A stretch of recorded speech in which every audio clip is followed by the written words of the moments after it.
Good morning, all. Good to be with you all. Looking forward to our day together.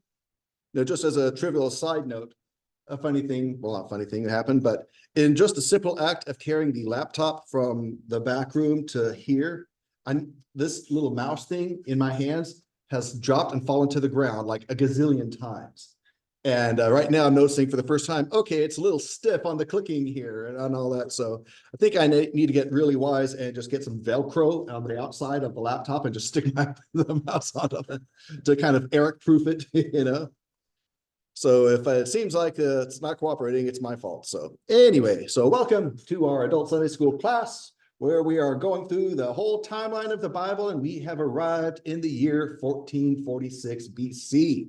We are in Exodus chapter 3, the burning bush call from the Lord to Moses. And we're getting our timeline stuff from, especially outside the Bible, from Egyptologist David Roll and his New Chronology, making some very much needed corrections to the mainstream Orthodox chronology of Egypt and all the other nations around whose timelines are based on Egypt. When we make those corrections, we see everything fits with the Bible. That never has to change. How about that? So with that, we are in 1446 BC. We are in the Middle Bronze Age, layer 2B. Over in China, they're being ruled in their second dynasty. After the Xia dynasty, we now have the Shang dynasty, currently being led at the time of the Exodus by Emperor Y. Ren. Egypt is being led by Pharaoh Dudimos II, who is the Pharaoh of the Exodus during Egypt's 13th dynasty in their second intermediate period. We are after the high point of the Middle Kingdom with Joseph's pharaohs, Amenemhet III, and etc.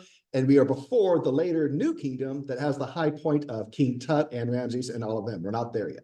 We're in this kind of dip in between. And I'm sorry it's not a greater picture, but as I've shown, what we have for Dudimos is, let me pull this up here. There we go, Dudimos II. This tablet here from his time frame. This is a stela. This is one of those rock things that they're stone things that they engrave upon. And this is of Pharaoh Dudimos II. I know kind of not much to be able to see there to make out, but yeah. Spain, Fantastic Four. Yeah, he's made a rock too. Yeah, just making.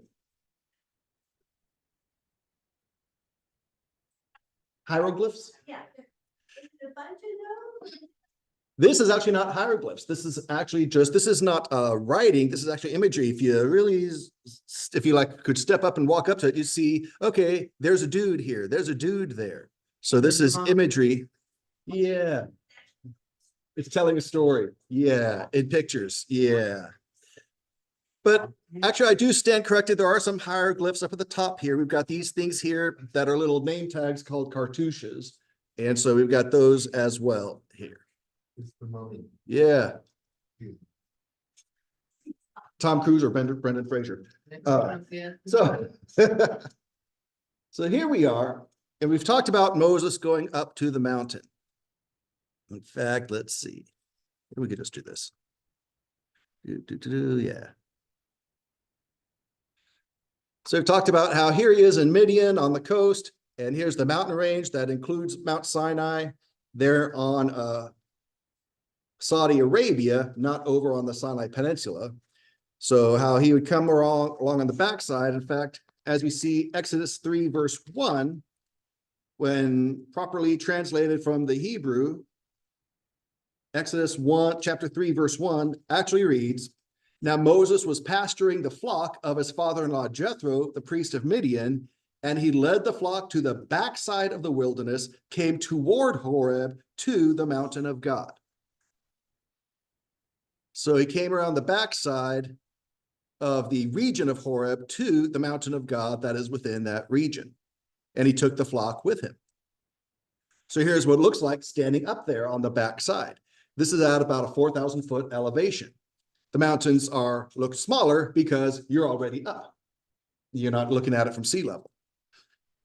And so, and this one, oops, is that the next one? Yeah.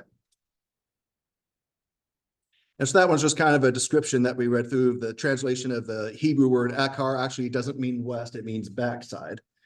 They just use that directionally as how they would normally face, because east where the sun is rising is a big deal in these cultures. And so that would be forward, west would be backwards. So the word that was actually for backside, they just translated to west. Well, my back isn't always to the west. So that's kind of a misapplication there. Also go along with the false assumption that Mount Sinai is in the Sinai Peninsula versus on the other side on Saudi Arabia. So coming up that backside, here is the pathway that Moses would take, this little gorge here in between the mountains up to the peak there. That is Mount Sinai, known as Jebel Makwa in this range here.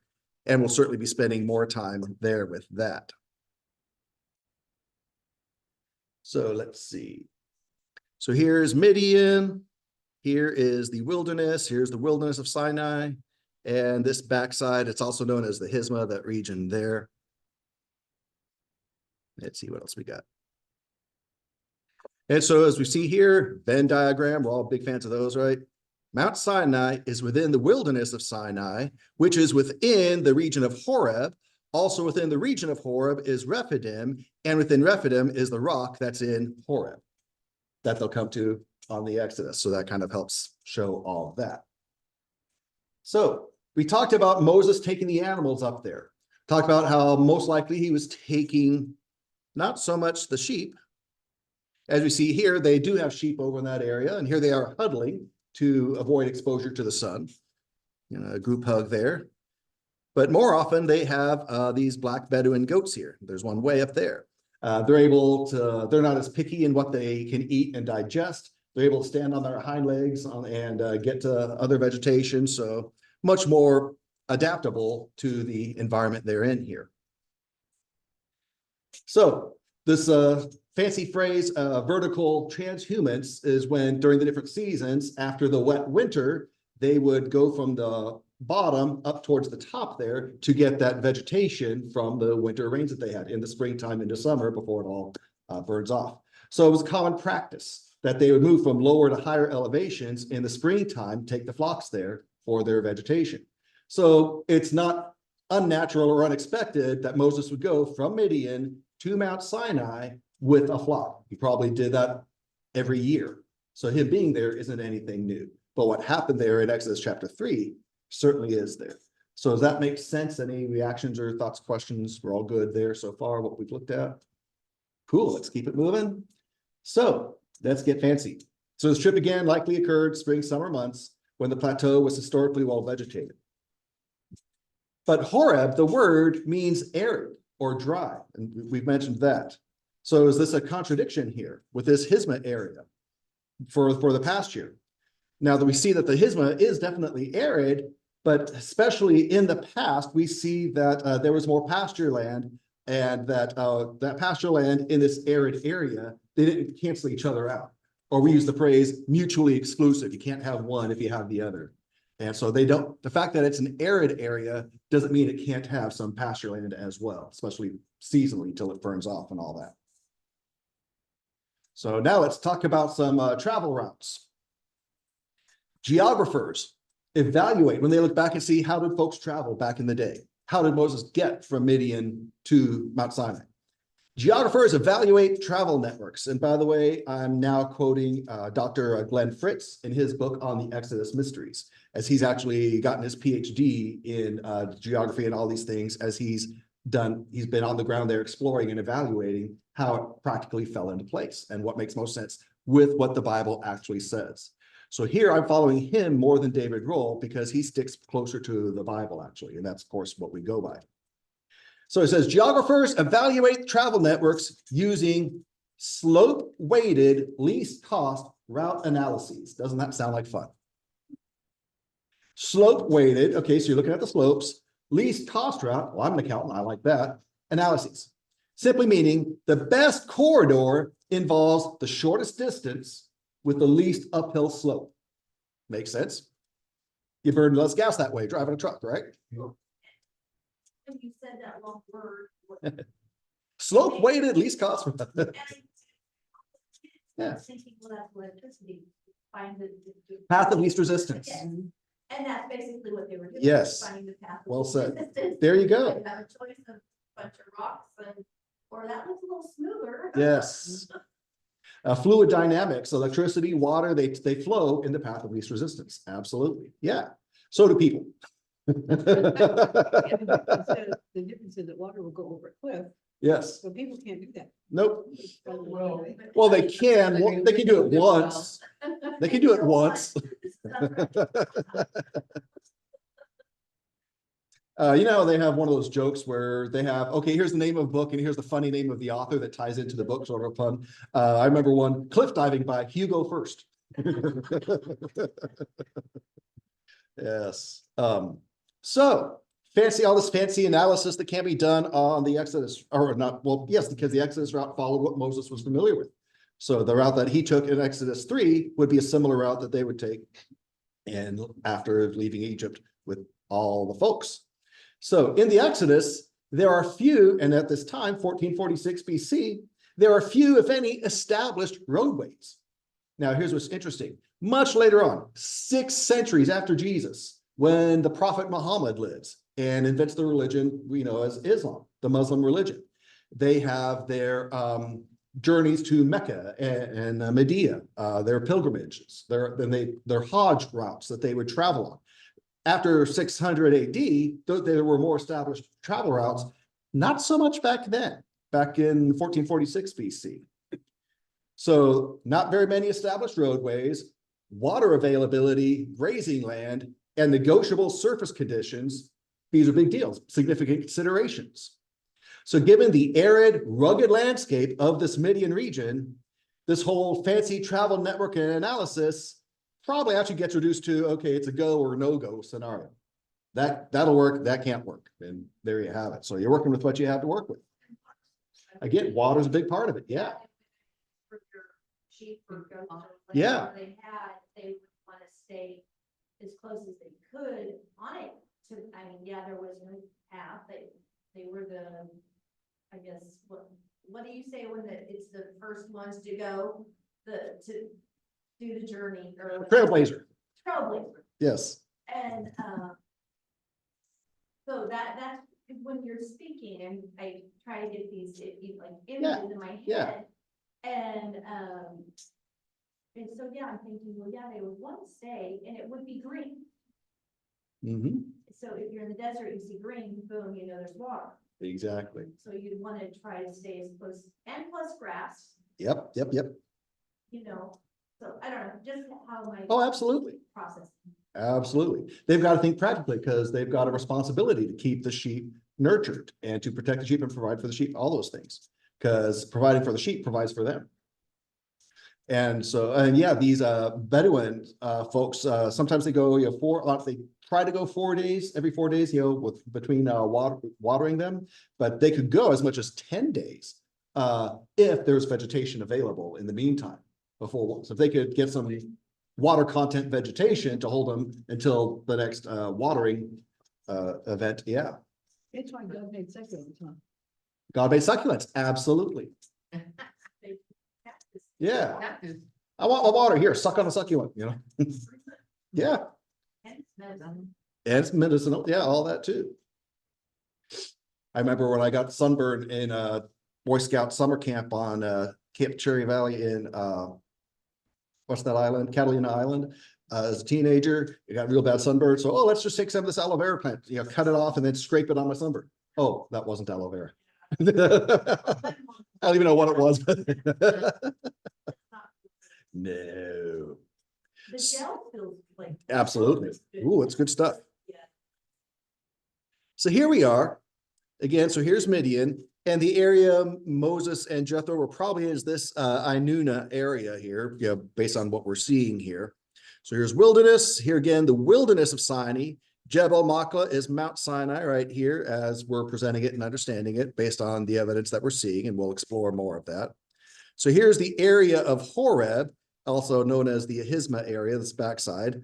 So what we see is this red travel route right here called the Southern Route. And then across the backside, we've got this yellow here called the Butana Corridor.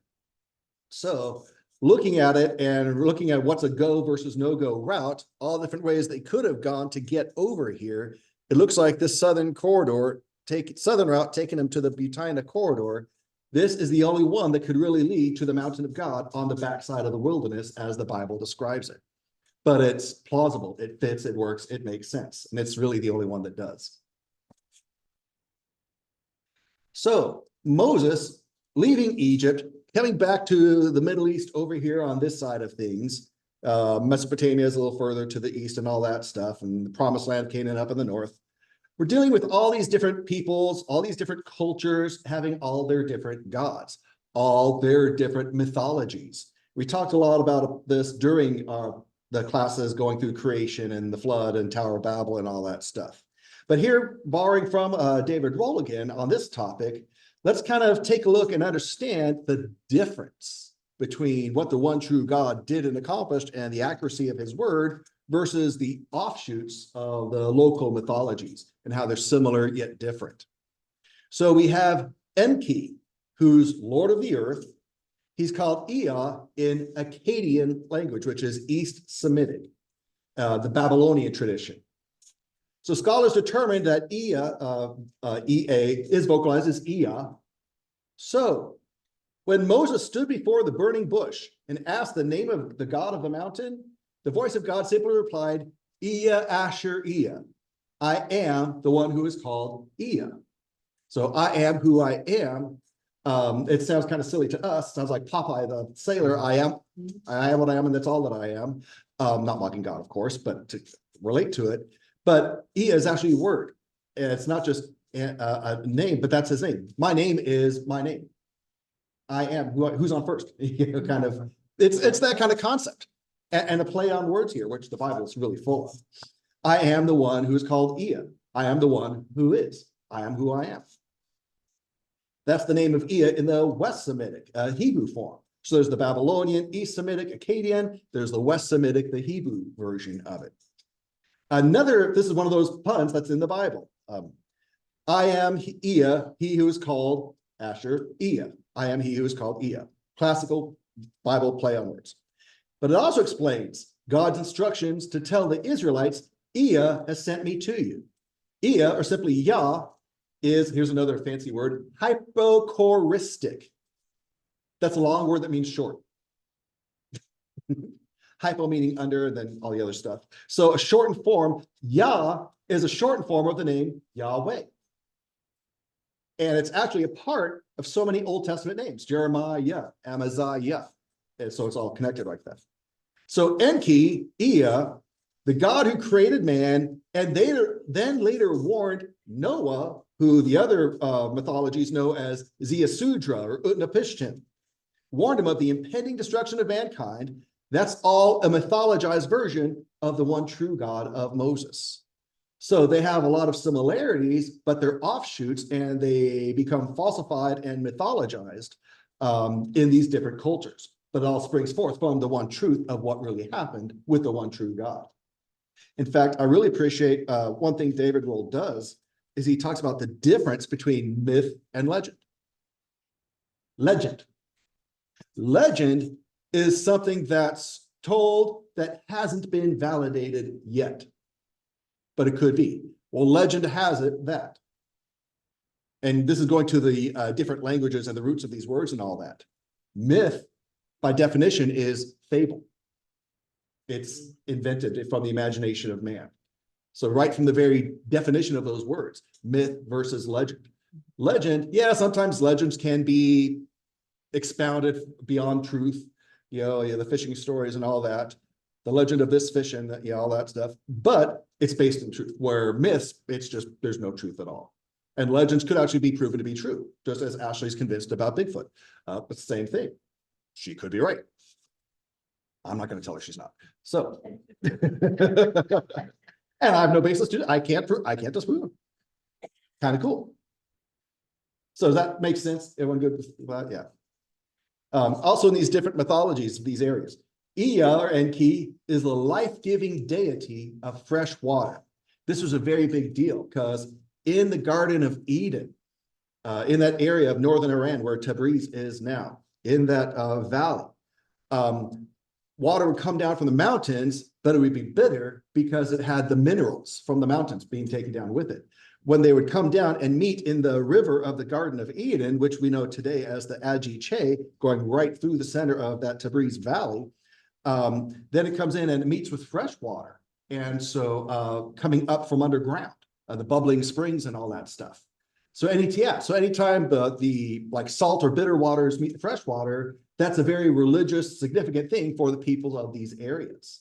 And when they were banished from Eden and the different lines of Seth and Cain came down, went their different ways, Cain's line came down and over to the city of Uruk, which is in the Bible as Erech, E-R-E-C-H, and they recognized, hey, in this area where we're kind of on the Persian Gulf Coast here, and we've got the salt water from the sea, but then we've got these springs coming up from underneath the freshwater meaning this is a spiritual place. So as David Roll points out from the evidence and it all fitting into place, Cain's son Enoch had a city built there. Cain named it for him and named it Uruk. And so it's Uruk, and the nation of Iraq is named for the city of Uruk that is named for Adam's grandson Enoch. And the Bible talks about Cain building the city, and it's called Uruk, E-R-E-C-H in the Bible.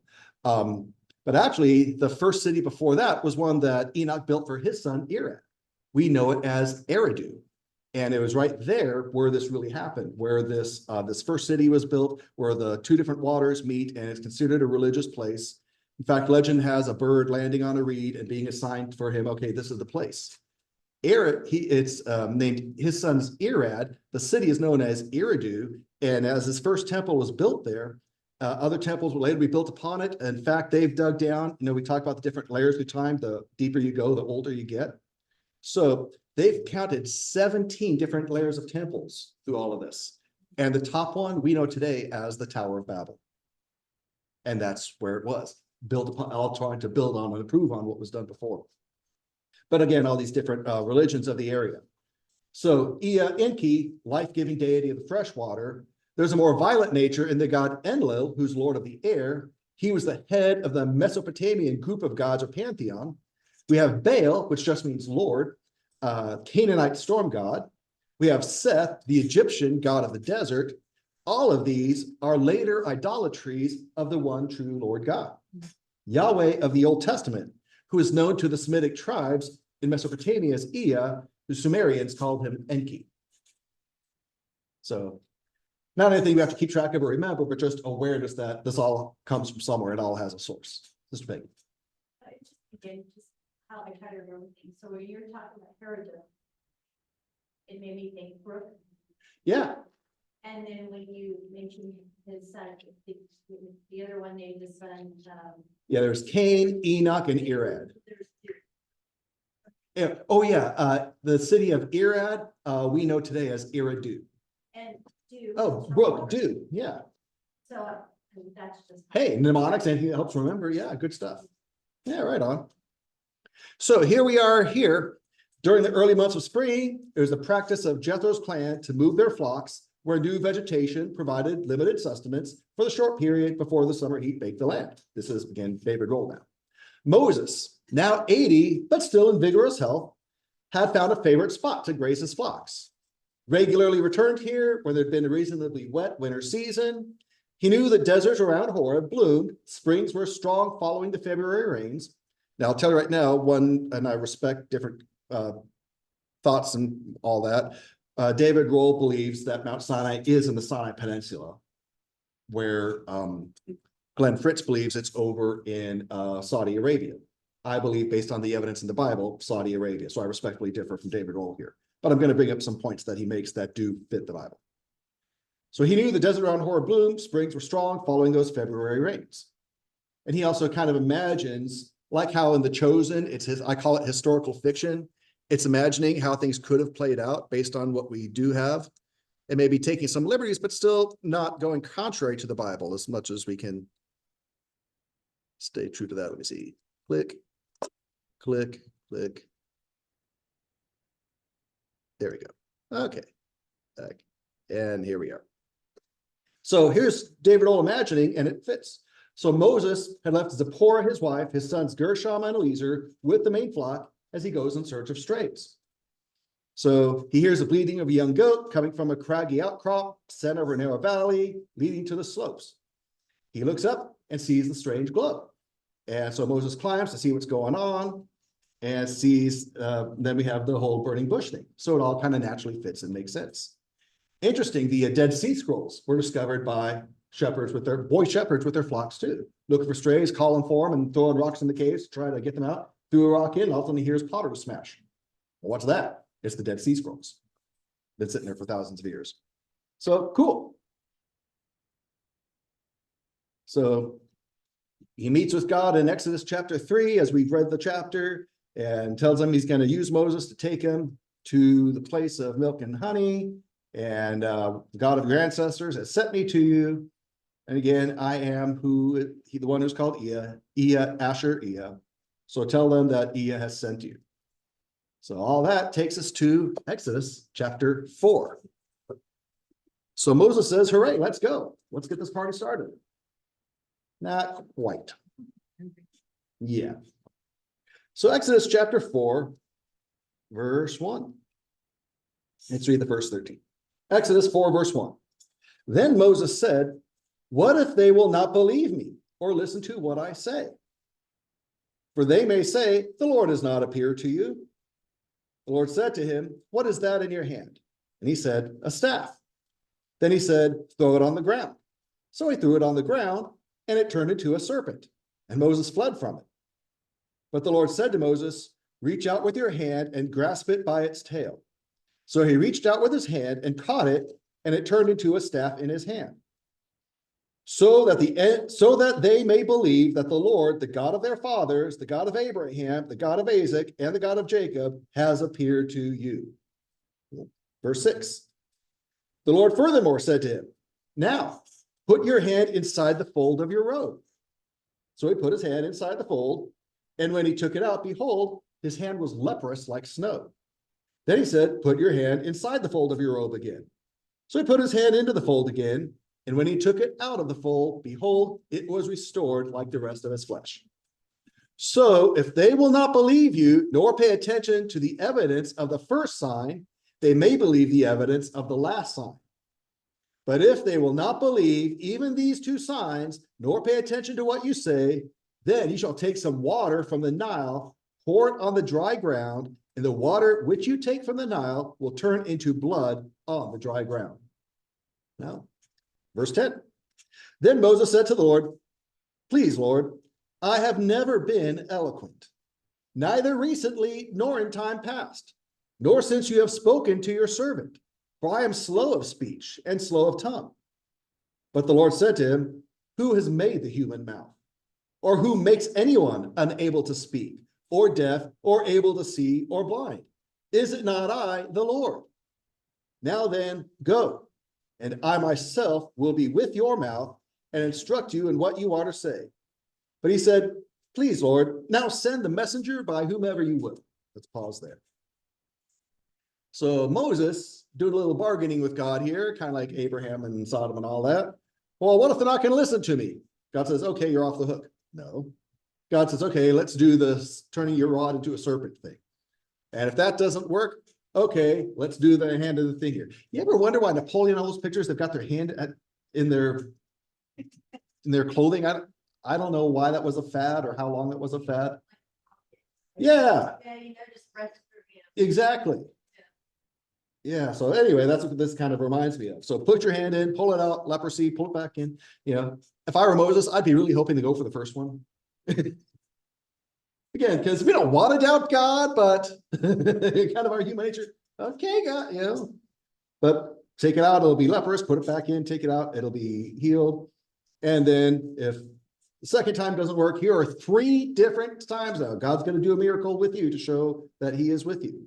That's why I love the phrase attesting miracles in the New Testament. The whole point of the miracles is to testify or attest to this is who God is with. This is where God is at. So the third one, take a cup of water from the Nile, pour it out, it'll be blood on the ground. Okay. Then interesting, verse 10. Moses said to the Lord, please, Lord, I have never been eloquent, neither recently nor in times past, nor since you have spoken to your servant, I'm slow of speech and slow of tongue. If this is all we had to go by, we might agree with Moses and say, yeah, I get it. I've been there. I see what you're talking about. This isn't all we have to go by. We have, and we've read it, Stephen in Acts chapter 7, verse 22, which tells us, Acts 7, verse 22, Moses was educated in all the wisdom of the Egyptians, and he was proficient in speaking and in action. So it's not that, and scripture isn't contradictory. Moses is just, scripture accurately records what Moses said, just that what Moses said was wrong. It's an excuse. It was an excuse. Yes, Sister Peggy. What? Exactly what Sister Minnie said. I was just, he is human. He's human. And, we get nervous and we Yeah. we had to go before the Pharaoh and I don't have big words and pretty words and, to make me sound smart or anything like that. So, even though his background is different. Sure. But, and like that, but I get it. He's just looking at, but wait, Yeah. you want me to do what? And I just love that about the Bible and about God. Yes. He's just like, hold on. Just wait a minute. Yeah. Everything you're feeling might be what you're feeling, but God. Right. Yeah. And we can imagine how Moses feels because 40 years ago, this could have been a different conversation. Where Moses killed the Egyptian. He told the Hebrews, your brothers, what are you doing fighting each other? Come on, let's go. And he thought they would understand that God's leading the way through him. They did not understand.